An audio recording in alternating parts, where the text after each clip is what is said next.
우리는 살면서 종종 그런 생각에 잠길 때가 있습니다. 나는 왜 하필이면 이런 가정에서 태어났을까? 또 왜 나에게는 지워지지 않는 그런 상처가 있을까? 또 왜 나는 남들처럼 평범한 조건 속에서 아니면 조금 나은 조건 환경 속에서 살 수 없는 것일까? 그런 생각을 할 때가 있습니다. 알코올 중독으로 가정에 오면 폭력을 일삼는 아버지 밑에서 자란 일란성 상둥이가 있었습니다. 30대가 된 두 사람은 완전히 삶이 달라 있었습니다. 형은 아버지와 똑같이 알코올 중독자가 되어서 폭력을 행사하고 그래서 교도소를 들락날락하는 그런 인생이 되었습니다. 동생은 존경받는 변호사가 되어서 이제 아름다운 가정을 이루고 화목한 가정의 가장이 되어 있었습니다. 어느 날 기자가 찾아와서 두 형제에게 물었습니다. 먼저 형에게 물었습니다. 당신은 어떻게 그렇게 되었습니까? 그랬더니 그 형이 하는 말이 우리 아버지가 매일 술 먹고 집에 오면 두들겨 부시고 폭력을 행사하는데 내가 이렇게 안 될 수가 있겠습니까? 내가 도대체 자라면서 뭘 배우고 자랐겠습니까? 그렇게 얘기를 하더랍니다. 내가 이렇게 된 것은 당연하다. 그렇게 얘기하더랍니다. 둘째에게 똑같은 질문을 했습니다. 당신은 어떻게 이렇게 훌륭한 삶을 살게 되었습니까?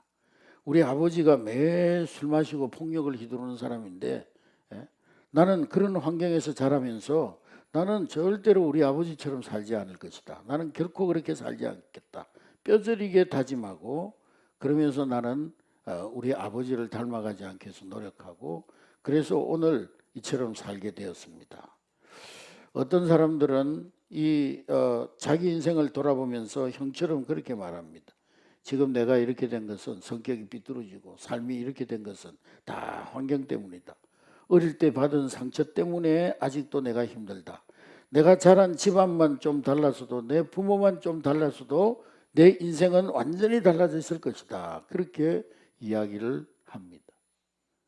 물론 환경이 중요하죠. 실제로 이제 상처는 우리의 가슴을 찢어 놓을 만큼 아프고 또 깊을 때가 있습니다. 그러나 오늘 성경 본문은 우리에게 분명하게 말씀하고 있습니다. 한번 따라하겠습니다. 불행한 환경이 반드시 그 사람을 불행하게 만드는 것이 아니다. 불행한 환경이 반드시 그 사람을 불행하게 만드는 것이 아니라는 거예요. 환경은 척박할 수 있고 상처가 너무 깊어서 피가 흐를 수 있고 그러나 거기에도 하나님의 은혜가 개입하면 그 어떤 비참한 환경도 그 사람의 인생의 최종 결론을 내리지 못하는 것입니다. 오늘 본문에 보면은 하나님의 위대한 선지자 사무엘이 하나님의 명령을 받고 이새의 집으로 갑니다. 하나님께서 사무엘에게 내가 이제 저 사울 왕을 버리고 이스라엘의 새로운 지도자를 세우겠는데 너는 이새의 집에 가서 그 아들들 가운데서 한 사람을 기름 부어 왕으로 세우라 그렇게 말씀합니다. 이새의 집에 갔더니 아들들이 차례대로 그 사무엘 앞에 섭니다. 첫째 아들 엘리압이 나왔는데 사무엘이 보니까 어깨가 딱 부러지고 귀골이 장대하고 얼굴도 아주 그냥 너무 인물도 좋고 건육질에다가 누가 봐도 왕관을 씌워도 지금 왕관을 씌워도 손색이 없을 왕감이었습니다. 사무엘은 속으로 내가 이 사람한테 기름을 부어서 왕으로 세울까 그렇게 생각하는데 하나님께서는 아니라는 거예요. 그 사람은 아니라는 거예요. 두 번째로는 아비나답이라고 하는 아들이 그 사무엘 앞에 섰습니다. 하나님은 아비나답도 아니라는 거예요. 세 번째 아들 삼마가 섰습니다. 하나님은 삼마도 아니라는 거예요. 하나님은 하나님의 침묵이 길어집니다. 이상하죠. 분명히 하나님이 이새의 집에 가가지고 왕의 제목을 선택하시겠다고 하셨는데 이 7 아들이 다 지나갔지만은 그 가운데 왕의 제목이 없다는 거예요. 그래서 사무엘이 이새에게 묻습니다. 당신의 아들이 다 여기 있습니까? 당신의 아들들이 이 7 아들밖에 없습니까? 그렇게 물을 때에 이새가 쭈삣거리면서 대답을 하는데 사무엘상 16장 11절에 보니까 아직 막내가 하나 있기는 있는데 이 막내는 지금 저 들녘에 나가서 양을 지키고 있습니다. 그렇게 대답을 합니다. 사무엘 선지자의 물음에 아버지 이새가 자기 아들에 대해서 얘기를 하는데, 소개를 하는데 정상적인 부모의 따뜻한 그런 마음이 느껴지지 않습니다. 거기에 나오는 막내라는 말은 하카톤이라는 말인데, 이 하카톤이라는 말의 의미를 보면은 하찮은 자, 별 볼 일 없는 사람, 쓸모없는 사람, 그런 의미를 가지고 있습니다. 가장 보잘것없는 자, 하찮은 자, 중요하지 않은 자라는 의미를 가지고 있는 것이 하카톤입니다. 아버지는 자기의 막내 아들을 소개할 때 내 사랑하는 아들 다윗, 막내 아들 다윗입니다, 그렇게 이름을 부르며 소개하지 않습니다. 그냥 제일 하찮은 놈, 별 볼 일 없는 아들 하나 남기는 남았는데 지금 밖에 나가서 양을 치고 있습니다, 그렇게 말하는 식입니다. 뭔가 차갑고 냉랭한 그런 말투입니다. 아버지와 아들 사이에 볼 수 있는 그런 친밀함은 없고 거리감이 느껴지는 그런 표현입니다. 근데 무엇보다도 가장 충격적인 사실은 애시당초 이 아버지 이새는 그 막내 다윗을 이 면접 보는 자리에 부르지도 않았다는 거예요. 왕을 세우는 자리, 위대한 선지자가 와서 왕의 제목을 뽑는 그 자리, 축제의 자리에 아버지는 막내 아들을 처음부터 가로 밖으로 해놨다는 거예요. 계산 안에 넣지 않았다는 거예요. 너는 어차피 왕이 될 제목도 아니고 선지자 앞에 쓸만한 인물도 못 되니까 너는 저 들에 나가서 양이나 치라. 이것이 아버지 이새가 다윗에게 매긴 가치입니다. 뭘 말하는 것입니까, 여러분? 세상에서는 물론이고 세상은 고상하고 다윗은 자기가 태어난 그 집안에서조차 기대받지 못하는 아들이었다는 것입니다. 주목받지 못하는 아들이었다는 거예요. 인정받지 못하는 아들이었다는 거예요. 사람들의 시선과 계산 안에 들지 못해서 철저히 소외된 아들이었다는 것입니다. 여러분, 오늘 이 예배당에 앉아 계신 우리 성도들 가운데도 다윗과 같은 마음을 품고 이 자리에 나오신 분이 계십니까? 다윗과 같은 마음으로 살아오신 분이 계십니까? 목사님, 저는 살면서 가정에서나 또 어떤 공동체에서나 직장에서나 늘 뒷전이었습니다. 저는 집안에서도 크게 기대받지 못했고 늘 잘난 형제들 속에서 천덕꾸리기였고 비교당하고 살아왔고, 가족들이 모인 자리에서도 저는 왠지 모르게 겉돌았고 늘 빠져 있었고 소외감을 뼈저리게 느끼며 살아왔습니다. 만약 그런 분이 계시다면 아마 다윗이 여러분들의 그런 마음을 누구보다 깊이 이해할 것입니다. 오늘 본문의 다윗이 바로 그런 아픔을 속으로 삼키면서 들판에 홀로 서서 양떼를 지키던 그런 사람이었기 때문입니다. 다윗의 삶을 조금 더 깊이 들여다보면은 그는 단순히 집안의 심부름꾼 막내였다라는 정도로 끝나지 않는다는 것을 알게 됩니다. 이 다윗은 가족 안에서 철저하게 지독한 거절감과 소외감을 일상처럼 겪어낸 사람이었습니다.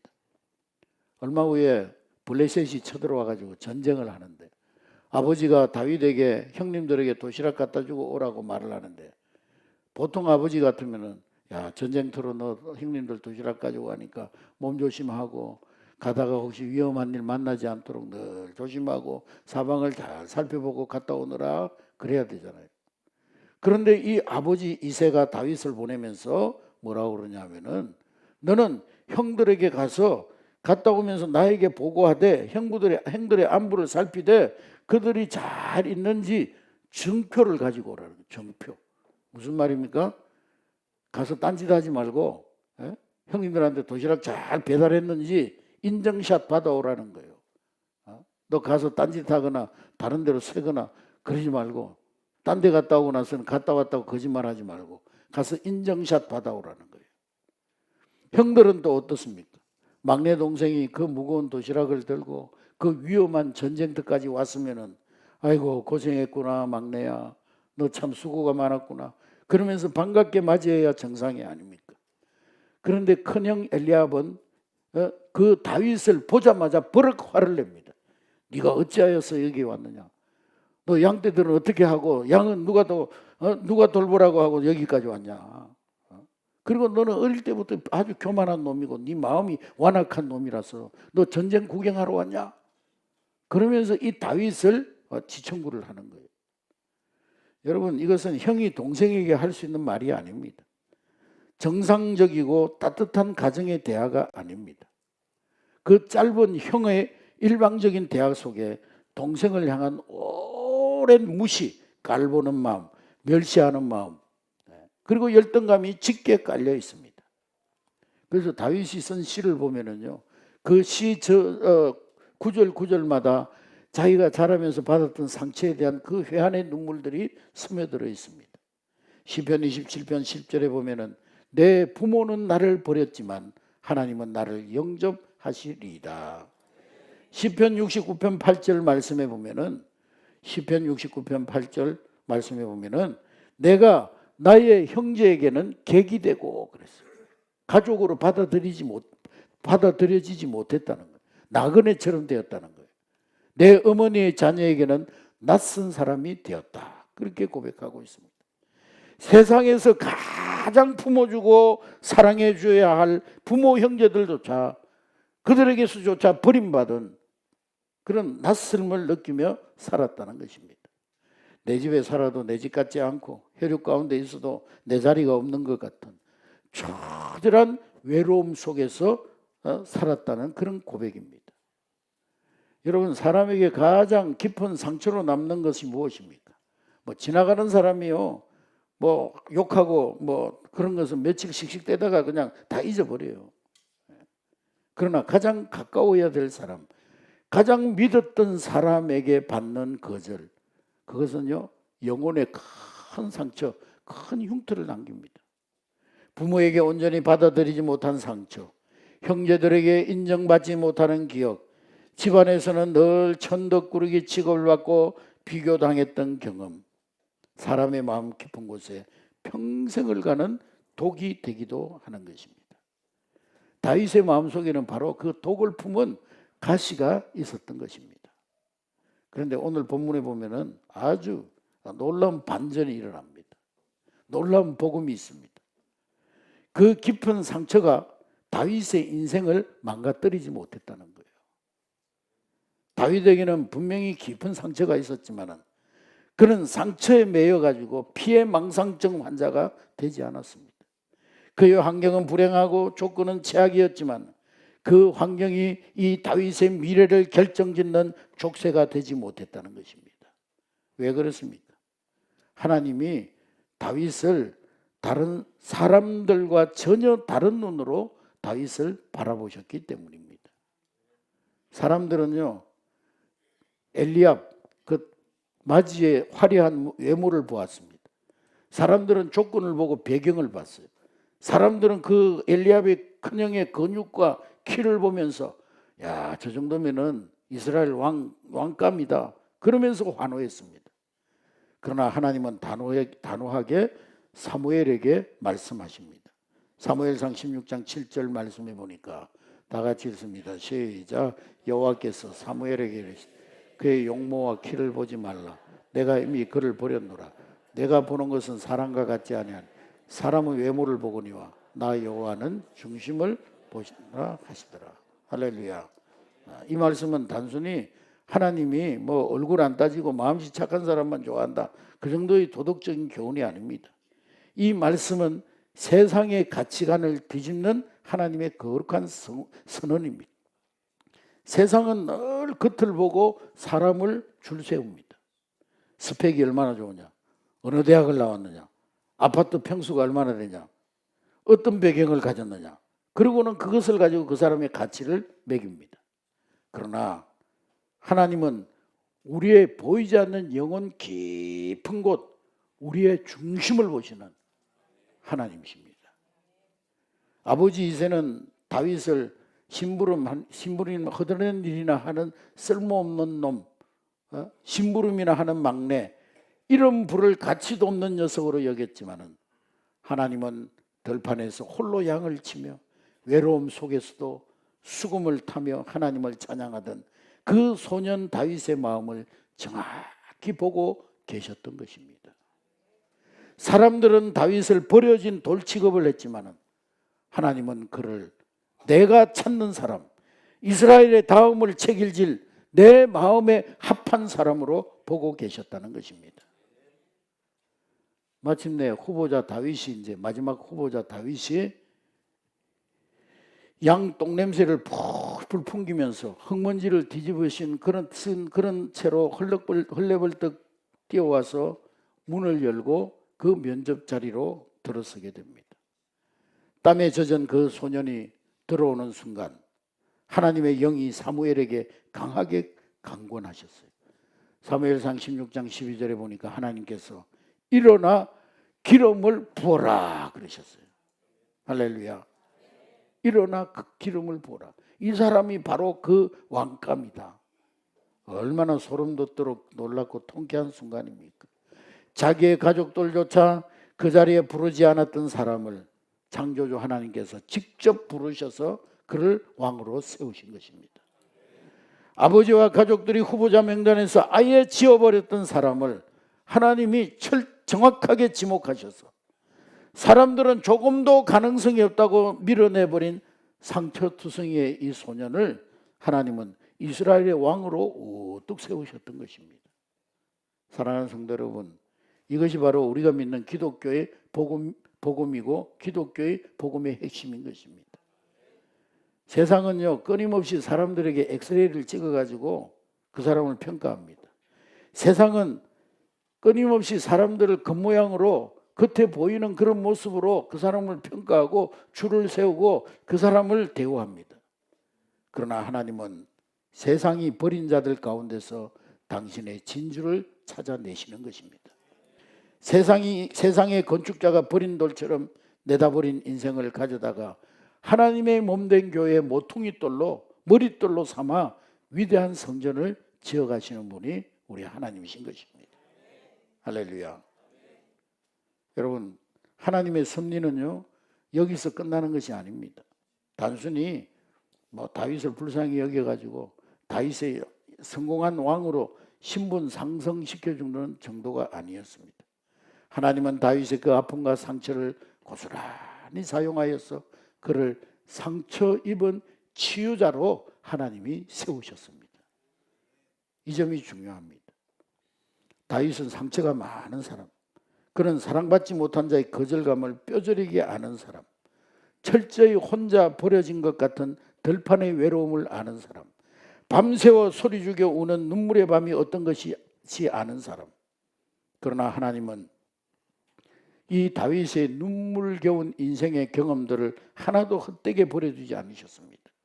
오히려 그 상처라는 재료를 통해서 훗날에 다윗이 수많은 이스라엘 백성들을 아픔을 진심으로 이해하고 품어주고 그들을 치유하는 위대한 왕이 되었던 것입니다. 여러분, 산에 가면은요 비바람 맞으며 자라나는 나무들을 자세히 보면은 줄기 중간중간에 이런 거뭇거뭇하고 단단한 이 옹이가 박혀있는 나무들을 볼 수가 있습니다. 이 옹이는 언제 생겼느냐? 비바람이 몰아치고 폭풍이 부는 그날 밤에 이 나무가 그 거센 폭풍과 폭풍을 통해서 무참히 가지들이 찢겨나가거나 날카로운 것에 의해서 나무 껍질이 깊게 찢겨나갈 때 그 생겨난 아픈 상처가 바로 나무의 옹이입니다. 나무의 입장에서는 생살이 찢기는 고통을 겪고 남은 되도록 가리고 싶은 아픔의 흔적이고 상처일 뿐입니다. 그러나 목수가 바라보는 눈은 전혀 다릅니다. 아무런 옹이가 없고 그냥 곱게만 흠집 없이 곱게 자란 나무는 밋밋해가지고 그냥 합판의 재료로 쓰이고 땔감으로 쓰일 뿐입니다. 그러나 매서운 폭풍우를 견뎌내면서 수많은 상처, 옹이를 품어낸 나무는 깎고 다듬어지고 갈고 그래서 세상에 단 하나뿐인 기가 막히게 아름답고 깊은 무늬를 드러내게 되는 것입니다.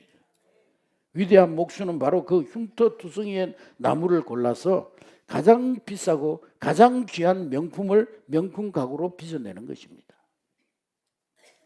다윗에게 있어서 가족들의 그 차가운 냉대와 거절, 그리고 홀로 들판에 버려진 외로움, 그의 삶에 깊이 패인 흉한 옹이와 같았습니다.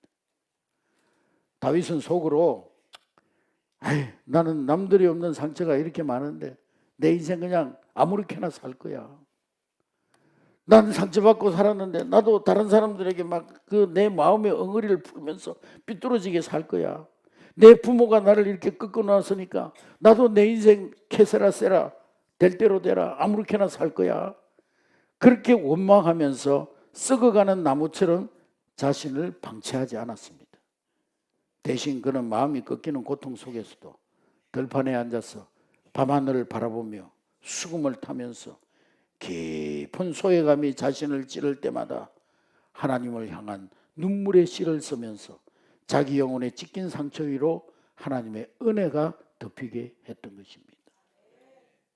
그렇게 그는 하나님이라는 위대한 목수 앞에서 자기의 흉한 상처를 세상에서 가장 아름다운 믿음의 무늬로 빚어냈던 것입니다. 그래서 훗날 이 다윗은 그가 입은 상처받은 삶을 통해서 백성들의 마음을 품어주고 백성들을 위로해주고 자기 신하들을 품어주는 따뜻한 그릇으로 쓰임받게 되었던 것입니다. 여러분, 사울왕이 귀신이 들려가지고 막 밤에 소리 지르고 막 그럴 때 누가 고쳐줬습니까? 발작할 때 누가 고쳤습니까? 그 광기를 누가 잠재워줬습니까? 들판에서 상처를 식히며 수금을 타던 이 다윗이 와가지고 그 귀신 들려가지고 고통받는 사울 앞에서 그 비파를 타면서 연주를 했더니 그 사울에게 들어갔던 귀신이 쫓겨나는 그런 놀라운 일이 일어났습니다. 할렐루야. 훗날에 아둘람 굴로 도망쳤을 때 빚진 자, 환난당한 자, 혼통한 자 400명이 다윗에게로 몰려올 때에 그 사회에서 쓰레기 취급받던 그 상처받은 사람들을 누가 품어주고 누가 그들을 안아주었습니까? 바로 다윗이었어요. 다윗. 자기가 인생의 밑바닥까지 떨어져 보고 자기가 버림받아 본 이 다윗만이 그들을 품어주고 위대한 이스라엘의 군대로 그들을 변화시킬 수가 있었던 것입니다.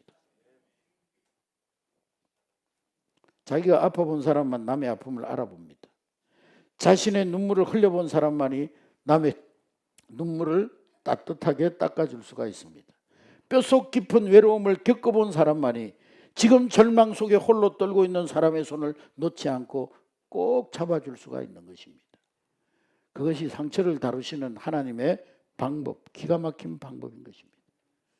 여러분, 하나님은 온실에서 곱게만 자란 그 사람만 쓰지 않습니다.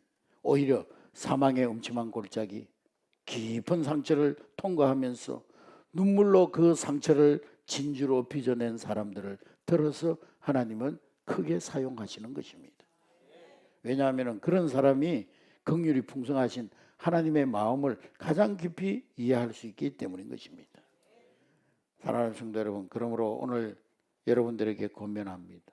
여러분, 지나온 과거를, 여러분의 출신을 너무 두려워하거나 부끄러워하지 마시기 바랍니다. 나의 환경이 남들보다 더 가혹하고 힘들었다고 해서 내 인생이 결코 끝난 것이 아닙니다. 어린 시절 부모님의 사랑을 충분히 받지 못했다고 해서 불행했다고 해서 내 남은 인생 전체가 불행해지는 것이 결코 아닙니다. 사람들이 나를 알아주지 않고 무시했다고 해서 하늘에 계신 하나님 아버지까지 나를 외면하시는 것이 절대 아닌 것입니다. 우리는 살면서 자꾸 뒤돌아보면서 가정법을 쓰고 싶어집니다. 야, 내가 돈 없는 이런 환경만 아니었어도, 내 부모가 나에게 조금만 더 따뜻했어도, 그때 사람들에게 그런 배신과 상처만 받지 않았어도 내 인생이 좀 피어 있을 텐데, 그러면서 자꾸 가정법을 쓰면서 우리의 과거를 후회합니다. 그러나 오늘 들판의 양치기에서 이스라엘 왕으로 마침내 만왕의 왕이신 예수 그리스도의 족보에 당당히 그 이름을 올린 다윗의 삶은 우리의 영혼에 강력하게 외치고 있습니다. 우리의 삶에 상처가 많고 아픔이 많고 과거에 정말 기억하기조차 싫은 그런 아픔이 있다 할지라도, 그래도 하나님은 지금도 일하고 계신다는 거예요. 그래도 당신을 향한 하나님의 은혜는 지금도 임하여 있다는 거예요. 당신을 택하신 하나님의 손길은 세상의 그 어떤 조건으로도 막을 수가 없다는 것입니다. 불행한 환경, 가슴 아픈 상처, 부인할 수 없는 현실이지만 그것이 없었다고 환상을 말할 수는 없지만 너무 아파서 죽을 것만 같았던 그 시절 안 아팠다고 속일 필요도 없습니다. 그러나 분명히 기억할 것은 그 상처와 환경이 내 인생의 성적표를 매기는 최종 결론이 아니라는 거예요. 내 인생의 최종 결론은 돈이나 환경이나 사람의 평가가 내리는 것이 아니라 오직 만군의 여호와 우리 하나님이 내리시는 것입니다. 사람들의 시선과 평가는 아침 안개처럼 사라지는 순간의 것이지만 하나님이 우리를 향하신 사랑과 선택은 영원한 것입니다. 세상이 나를 쓸모없는 막내, 실패자, 상처투성이 그렇게 부를지라도 하나님은 우리를 가리켜서 너는 내가 택한 내 사람이다. 내 마음에 합한 자다. 그렇게 말씀하시면 우리 인생은 그것으로 충분한 거예요. 혹시 지금 이 시간에도 꽁꽁 숨겨진 마음의 상처를 가슴에 안고 이곳에 앉아 계신 분이 계십니까? 사람에게 철저히 버림받은 거절감 때문에 밤잠을 설치며 괴로워하는 분이 계십니까? 나는 늘 부족하고 나는 늘 어떤 모임에든지 겉돌고 나는 누구에게도 진정한 사랑을 받지 못한 사람 같아서 스스로를 자학하는 그런 분들이 계십니까? 지금 나의 가정환경, 내 육신의 질병, 도저히 풀리지 않는 경제적인 형편, 얽히고 설킨 인간관계의 아픔 때문에 나는 이제 틀렸어. 내 인생은 여기까지야. 하나님도 나를 버리셨나 봐. 고개 숙이고 계신 분이 있습니까? 오늘 선지자 사무엘을 보내서 다윗에게 기름을 부으셨던 그 하나님께서 성령으로 이 자리에 임재하셔서 여러분 한 사람 한 사람의 어깨에 손을 얹고 말씀하십니다. 사랑하는 아들아, 사랑하는 딸아, 내가 너를 안다. 네가 들판에서 홀로 흘렸던 그 눈물 내가 다 보고 있었다. 세상 사람들은 너의 가치를 몰라보고 너를 놓쳤을지라도 나는 너를 결코 놓지 않았다. 사람들은 너의 겉모습과 흠집을 보았지만 나는 내 중심에 있는 나를 향한 사랑을 보았노라. 여러분, 상처받은 인생에 하나님의 은혜가 임하면 캄캄했던 과거도 나를 찌르는 칼날이 되지 못할 줄로 믿습니다. 할렐루야. 여러분들의 상처가 나를 넘어뜨리는 걸림돌이 아니라 다른 사람을 살리고 위로하고 축복하는 그런 디딤돌로 변화되어질 줄로 믿습니다. 여러분, 지나온 과거를 그 척박한 세월을 결코 부끄러워하거나 허무하게 생각하지 마시기 바랍니다. 며칠 전에 어떤 목사님이 저한테 그러더라고요. 목사님, 내가 30년 동안 개척교회를 했는데 돌아보니까 너무 허무하다고. 내가 막 뭐라고 그랬어. 아니, 하나님이 일을 30년 하고 허무하다니 그게 무슨 말이냐고. 지금 교인들 없다고 그런 말 하느냐고. 하나님은 교인 한 사람이라도 하나님의 사랑으로 붙들고 눈물을 흘려 기도하고 그걸 귀하게 보시는 거지. 왜 허무한 인생 살았다고 그렇게 고백하느냐고. 그렇게 얘기했던 적이 있습니다. 여러분, 우리 어르신들 세대에는 참 눈물 많은 시대를 사셨습니다.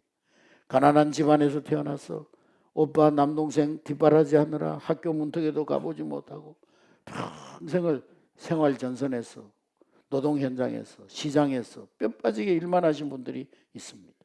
시집 와서 시부모 모시고 자식들 안 굶기려고 내 몸 한 몸 부서져라 헌신했는데 이제 머리에는 하얀 서리가 내리고 몸은 병들어가지고 아이고 내 인생 도대체 이게 뭐냐 그러면서 깊은 소외감과 허무감을 느끼는 분들도 계실 것입니다.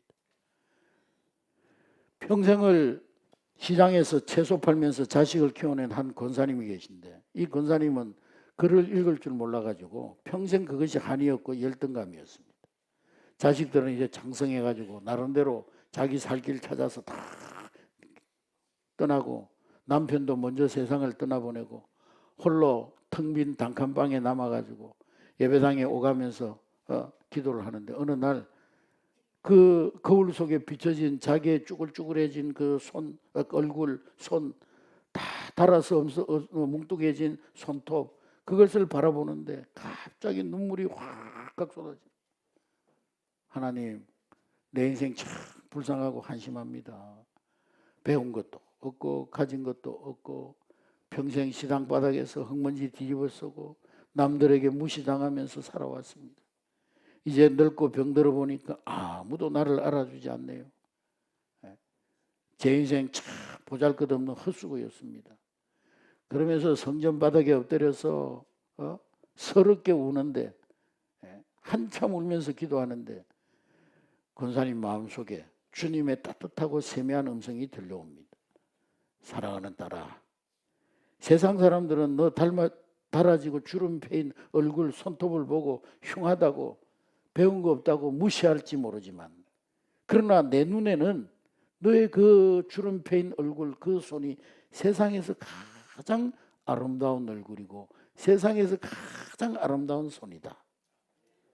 내가 그 손으로 자녀들을 먹여 살렸고 네가 그 거친 손을 모아서 평생 눈물로 기도했기 때문에 오늘 네 가정이 믿음 안에 든든히 서 있는 것이다.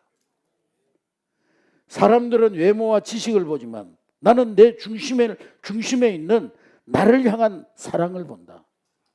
너는 결코 실패한 인생이 아니다. 너는 내가 가장 사랑하고 자랑스러워하는 내 딸이다. 권사님은 평생의 상처와 열등감이 씻겨 내려가는 놀라운 치유를 경험했습니다. 세상 사람들의 눈에는 글도 모르고 시장 바닥에서 채소나 파는 할머니였을지 모르지만 하나님의 눈에는 가정을 살려낸 위대한 기도의 어머니이자 하나님의 마음을 품은 동역자였던 거예요. 할렐루야. 여러분, 우리는 살면서 자꾸 뒤를 돌아보면서 한숨 쉬고 싶어집니다.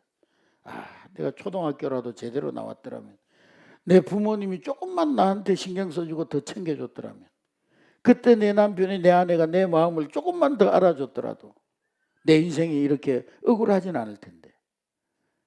그러나 오늘 들판의 외로운 양치기에서 위대한 이스라엘의 왕으로 부름받은 다윗의 삶은, 그리고 그 닮아진 손톱을 어루만지는 주님의 은혜는 우리에게 분명히 말씀하고 있습니다.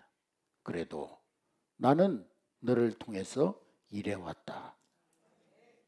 그래도 내 은혜는 내 삶의 구석구석에 임하고 있었다.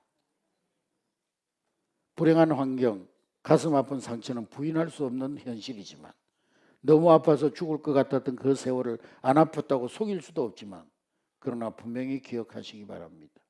그 상처와 가난, 그 사람들의 무시가 내 인생의 성적표를 매기는 최종 결론이 아니라는 것. 내 인생의 최종 결론은 돈이나 지식이나 세상 사람들의 평가가 아니라는 것. 오직 만군의 여호와 하나님께서 우리 인생의 최종 성적표를 매기시는 거예요. 할렐루야. 자식들조차 내 마음 몰라주고 세상이 나를 늙고 힘있는 노인이라고 부를지라도 하나님은 나를 가리켜서 너는 내 십자가의 피로 값주고 산 내 것이다. 내 마음의 한판자라 말씀하시면 우리의 인생은 그것으로 가장 복되고 행복한 아름다운 인생이 될 줄로 믿습니다. 여러분, 하나님의 은혜가 임하면 캄캄했던 과거의 고생이 결코 헛되지 않습니다. 은혜가 임하면 나의 상처와 닳아진 손톱이 영광스러운 하늘의 훈장이 될 줄로 믿습니다. 그러므로 이제는 원망과 회한의 질문을 멈추고, 하나님, 나는 왜 평생 이렇게 고생만 했습니까? 이 질문 대신 고개를 들어 십자가를 바라보는 여러분 될 수 있기를 주의 이름으로 축복합니다. 할렐루야. 여러분, 우리가 지나온 삶을 돌아보면 참 지우고 싶은 아픈 흉터들이 많이 있죠. 이 흉터, 상처라는 말은요, 스카라는, 영어로 SCAR, 스카입니다. 스카. 그런데 그 스카에다가, 그 스카라는 단어의 한가운데다가 십자가를 상징하는 T자를 세우면은 그것은요, 스카가 아니라 스타가 되는 거예요. 스타. 하늘에 빛나는 별이 되는 거예요. 별이. 우리의 상처가 그와 같은 것입니다. 과거의 아픔과 눈물, 남모를 거절감, 그것이 한때는 우리를 절망으로 몰아넣던 지독한 흉터였습니다. 그러나 예수 그리스도의 십자가의 은혜가 그 흉터 위에 내려앉을 때 그 살을 찢던 그 쓰라린 상처는 캄캄한 세상을 밝히는 빛나는 별이 되어질 줄로 믿습니다. 내가 먼저 흘러본 눈물이 별빛이 되어서 지금 나와 똑같은 어두움 속을 걷고 있는 그 누군가의 발걸음을 비추는 밝은 빛이 될 줄로 믿습니다. 내가 먼저 겪어낸 뼈저린 외로움과 고통이 별빛이 되어서 세상에서 버림받고 소외된 영혼들을 따뜻하게 품어주는 희망의 이정표가 되어질 줄로 믿습니다. 우리 모두가 내 안에 아픈 상처를 십자가의 은혜로 통과시켜서 가장 아름다운 별빛으로 성화시키기를 주의 이름으로 축복합니다. 그래서 절망에 빠진 우리 이웃들과 세상을 주님의 따뜻한 사랑으로 넉넉히 안아주고 살리는 위대한 치유자, 회복의 통로로 쓰임받는 저와 여러분 될 수 있기를 주의 이름으로 축복합니다.